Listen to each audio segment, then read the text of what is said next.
Okay, I'm gonna move away from this. Let's talk about your brand new graphic novel that is coming out February 10th. Correct? Tuesday.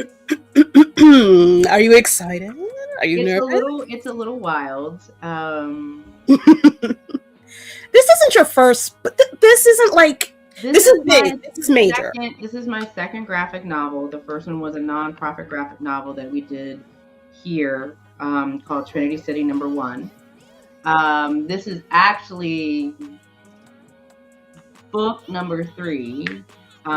We are still moving our way through My Superhero is Black, which I cannot wait for the world to get.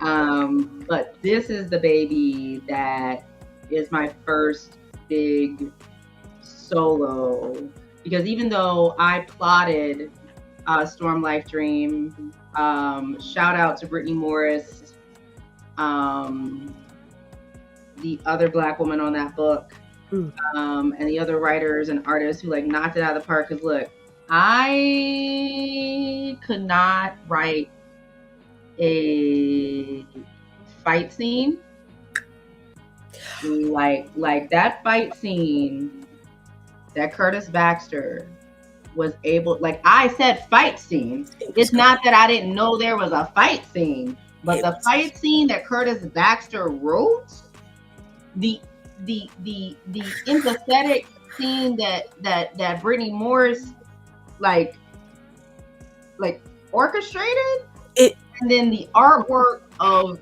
Aletha Martinez, Gauman, Darbo, Stewart, and let's shout out John Jennings, who came in for that prologue with me. Like, John is a god amongst, in my opinion, a god amongst men. The sweetest fucking guy. 100%. I'm so sorry. Like, I probably talk to John 2 to 3 times a week. That is my like. How do you make the man is everywhere and runs, like, in my head, like 1,800 empires, and still has time to mentor people. He go to school and all this other running organizations. Like, as I call him in this book, in my partner in comics, John Jennings. That's my dude. Dude, I want to get him on here so bad, but I feel like I would just give him the mic and just back away. Don't do that. Don't do that. We're both very neurospicy. You should reel us in.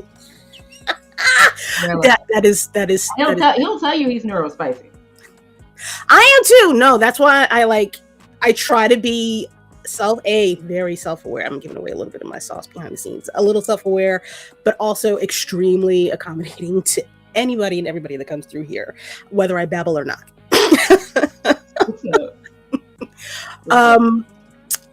Okay. But Miss Opal. Yes, please. Let's get queen herself. Yes. Turns 100 years old this year. I know. October, right? October 11th. October 11th. She is October 11th, 1926.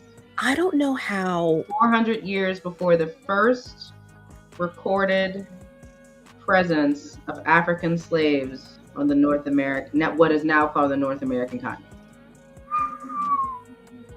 What the how did what was it like meeting her? Like, the book does such a great job of making her, she does make you feel like everybody's grandma. Oh Lord, I forgot what her nickname is. Grandeer. Yes. I'm like, I do. I'll tell you immediately. Call me Grandeer. Oh, don't do the. Oh no, it's very soft, very come here, hush, shot. Like, I got the whole, like, she's gonna make me a nice cup of soup, a hot cocoa, the whole 9. Cornbread's in the kitchen. Like, she's not gonna cook for you though. She don't cook. That is just the feeling. Just the feeling. She will tell you she does not. That's not what she do. Oh, okay. Well, you know what? She'll march for you. She'll organize for you. And that's fine. That's fine. As long look, I can make pretend. I will dial up whoever Uber Eats is and make pretend she made it for me, and tell everybody that's in the room, Grandeer made this. I don't care. She is wonderful and quick with it. And is she still as sharp as? Yeah, I mean, here's the thing. Like, she's 100 years old. Like, she has done more than any of us could imagine with her life. That book was as much as I could get in it without it feeling disjointed and all over the place and created. Like, our original intent was more than just one, but this is where we got, right? And I think even her family history is so much more robust because her great grandmother is a runaway slave. I was very curious. Like, I was very, very curious about her family history. Like, it just felt Right. like They started in something Louisiana. So, like, if you have any questions, like, so one of my things is when we were telling our stories, particularly when we were telling the stories of Black women, I think it's very important because even though, of course, all Black people have a lived experience that is common, where it is hard to find pictures of Black men, it is even harder sometimes to find pictures of Black women. And so, you know, I use that as an example because sometimes our image is sometimes so missing that we need to have ourselves in the picture. And with Grandier, her pride and her love and like just the honor she gives to her family, like her grandparents, her aunts and her uncles, her mother, you know, her father, you know, she went through some rough times, but she never talks about it in a rough way, right? You know, there have been some people who are like, well, this feels like it just glances over stuff. I said, well, what you seem to miss is that Black people may have gone through hard things, but our lives still had joy.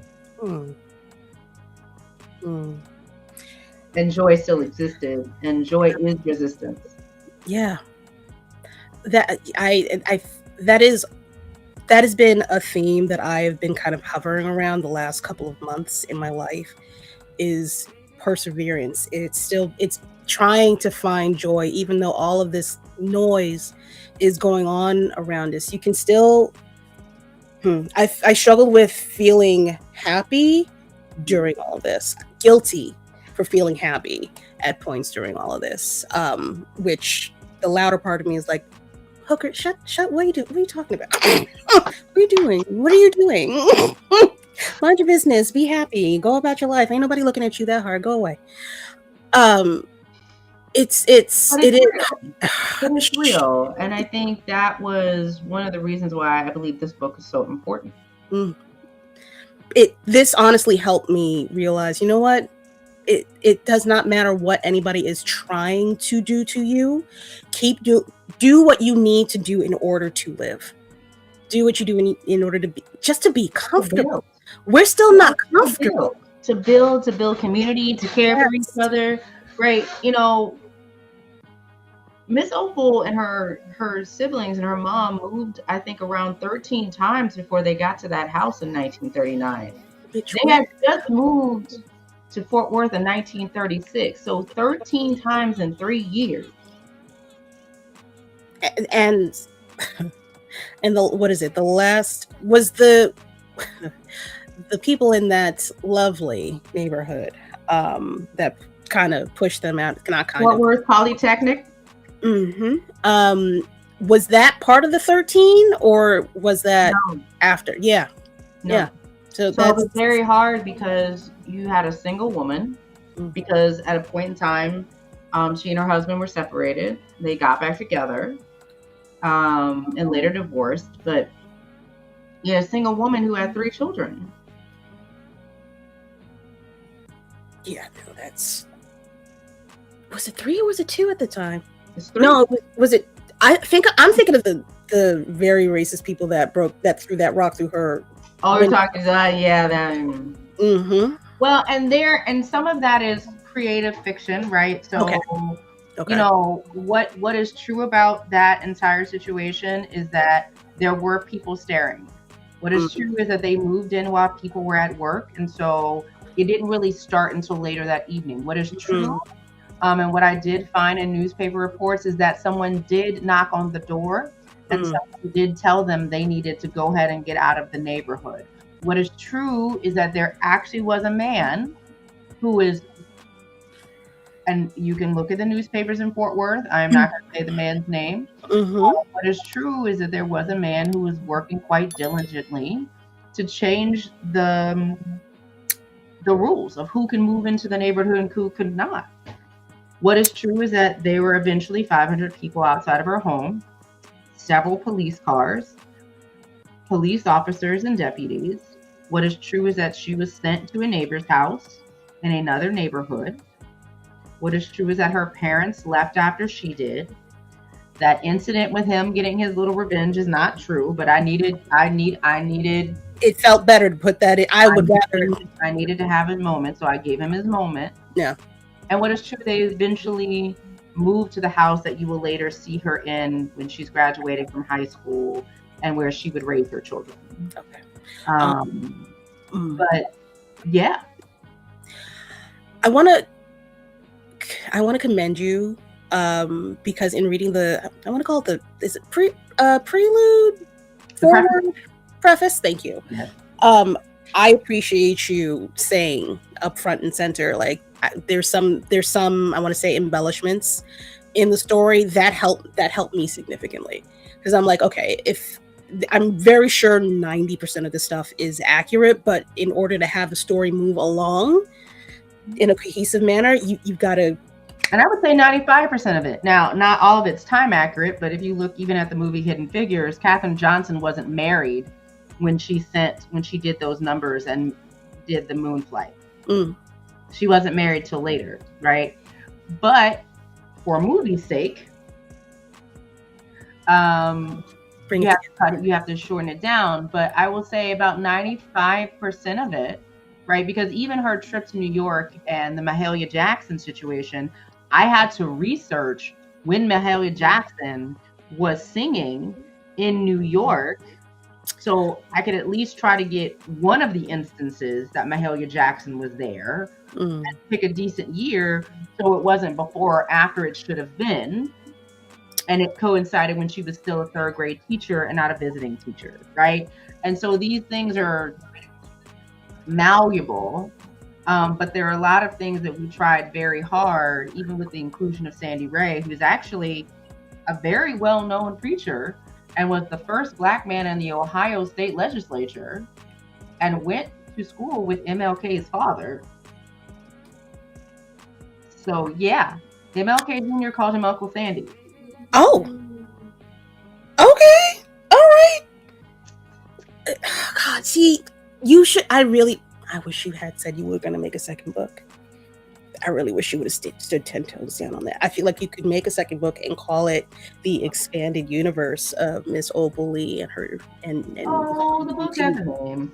Okay, hold on one second. I have to put somebody in timeout on my channel. It's not the first time I've had to do it. I like doing it, actually. It's fun.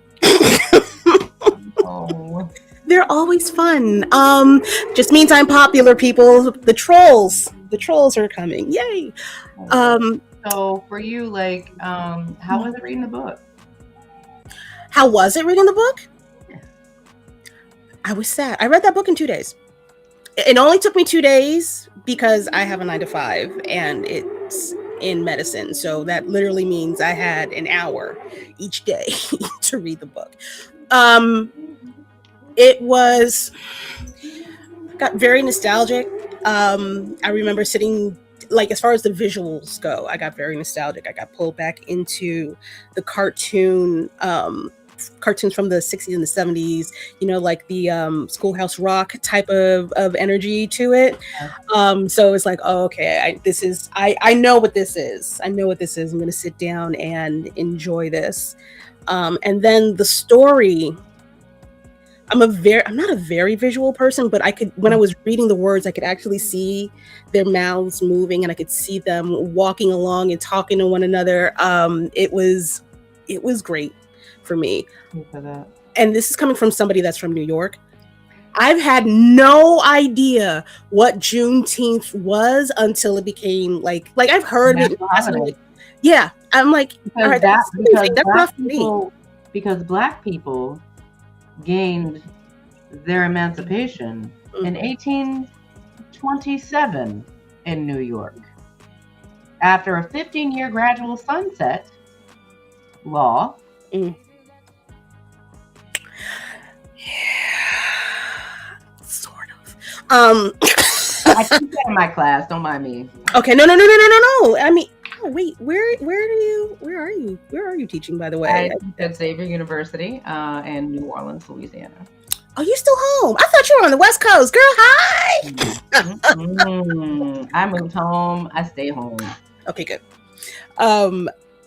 This honestly and truly helped keep me in the loop about what Juneteenth is. It isn't a holiday just for somebody in the South, which is what I felt in my mind. I'm like, all right, that's not for us up here. We don't really take the day off. Nobody really celebrates it. I don't know anybody in my neighborhood that has ever celebrated it or knew about it. So reading about this and what she did, and being alive for when she actually did the march, it was kind of like a, ooh, damn. I'm a little upset that I missed out on this knowledge. That I was a little kept in the dark about it, because it is for everybody. It did set a precedent in our history. It pissed off a lot of people, and I like that.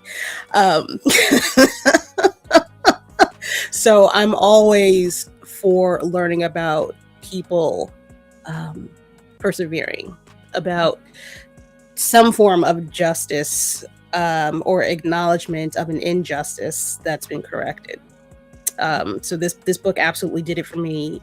I didn't feel like I was missing anything either in her journey. The little tidbits of help or the little, I want to call them time cookie crumbs, that helped me kind of bring myself into the present also helped. Like knowing that she, where she was in the South with her farm family, I don't mean to call them that. Her grandparents, her great grandparents, her grandparents. Going from there, seeing her as a little kid, and then being put into, I think she was in high school with the next time jump. Yeah. And it's hard, because for me, like, there were little things, like the year she moves to Fort Worth is also the year that Dallas had the Hall of Negro Life at the World's Fair, right? Which is a whole nother huge. Never knew about that. Huge thing in Black history, right? Yes. Even like George Washington Carver thought it was so important. He went and set up Tuskegee's like exhibit himself, right? Mm-hmm. But also that's the same year we did with Jesse Owens and the whole debacle over his Olympic medal, right? 1936, there were so many things I had to just not do. I don't know how you left anything out. I had a really good editor. I hope she is well rested and paid in coin. It's great.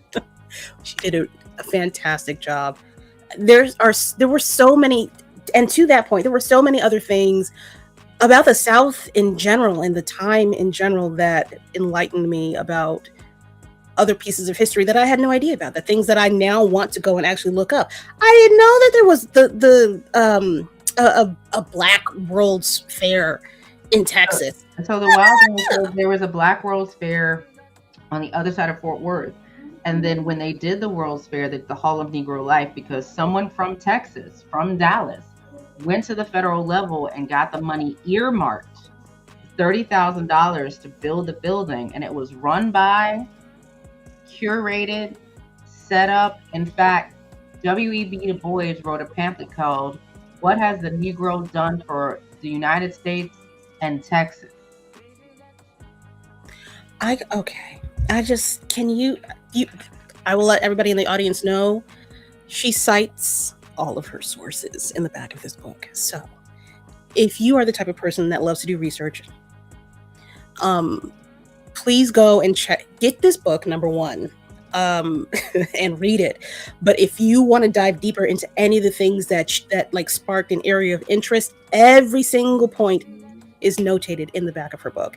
And thank you for that, because nobody believes in that shit no more. And it bothers me because I was told in high school, if you doing a paper, you got to cite your sources somewhere. And I'm going to let you, I rarely see that anymore. It was important for me specifically to cite a lot of things because it's not something you're going to find. Most of it's not something you're going to find in a high school text. Like you might find in a collegiate text. I also, you can't see it, but there are about 1,000 books around me right now in this room.